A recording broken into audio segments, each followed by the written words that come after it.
দেখতে পাচ্ছেন আপনাদেরকে দেখাচ্ছি দেশি শিং মাছের পোনা। এই পোনাগুলি 1 কেজিতে 400 পিস, অর্থাৎ 400 পিসে 1 কেজি হবে। এই পোনাগুলি যদি আপনি আমাদের কাছ থেকে সংগ্রহ করতে চান তাহলে আমাদের ভিডিওর ডেসক্রিপশন বক্সে অথবা টাইটেলে হোয়াটসঅ্যাপ নাম্বার আছে, ইমো নাম্বার আছে, এগুলিতে যোগাযোগ করে আপনি আমাদের কাছ থেকে এই পোনাগুলি সংগ্রহ করতে পারবেন। যাই হোক ডিয়ার ভিউয়ার্স, আমরা আজকে আলোচনা করব যারা শিং মাছ চাষে একেবারে নতুন, কিছুই জানে না, তাদের জন্য আজকে আমাদের এই ভিডিও। আপনি যদি একজন নতুন শিং মাছ চাষি হয়ে থাকেন তাহলে অবশ্যই প্রথমে আপনি একটি পুকুর নির্বাচন করবেন, 50 থেকে 60 শতকের একটি পুকুর নির্বাচন করবেন। এবং পুকুরটি যদি পুরাতন হয়ে থাকে তাহলে প্রথমে আপনার পুকুরটি ভালোভাবে সেচ দিয়ে শুকিয়ে নেবেন, এবং শুকিয়ে নেওয়ার পরে আপনার পুকুরের তলায় যে জমানো কাদাগুলি আছে, নরম কাদাগুলি আছে, এগুলি উঠিয়ে ফেলবেন। উঠিয়ে তারপর পুকুরের চারপাশে যে গাছগাছরা আছে, লতাপাতা আছে, এগুলি সুন্দরভাবে পরিষ্কার করে আপনার পুকুরে আপনি প্রতি শতাংশে 1 কেজি চুন ব্যবহার করবেন।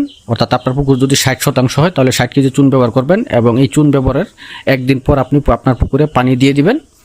3 থেকে 4 ফিট পানি দেওয়ার পরে আপনি আপনার পুকুরে প্রতি শতাংশে 150 গ্রাম টিএসপি সার এবং 150 গ্রাম ইউরিয়া সার এবং এর পাশাপাশি সরিষার খৈল প্রতি শতাংশে 250 থেকে 300 গ্রাম ব্যবহার করবেন। এবং এইগুলি ব্যবহারের 4 থেকে 5 দিন পরে আপনার পুকুরে এক ধরনের প্লাঙ্কটন তৈরি হবে, অর্থাৎ প্রাকৃতিক খাবার তৈরি হবে।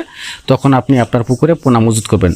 এই যে এই ধরনের পাশলানের পোনা আপনি মজুত করতে পারেন, এবং মজুত করার পরবর্তীতে আপনি মোট মাছের ওজনের 20% খাবার দিবেন। অর্থাৎ আপনার মাছ যদি 100 কেজি হয় তাহলে দৈনিক খাবার দিবেন 20 কেজি, তবে প্রথম অবস্থায় খাবার দিবেন 10 কেজি 1 সপ্তাহ যাবত। পরবর্তীতে আপনি খাবার আস্তে আস্তে বাড়িয়ে দিবেন।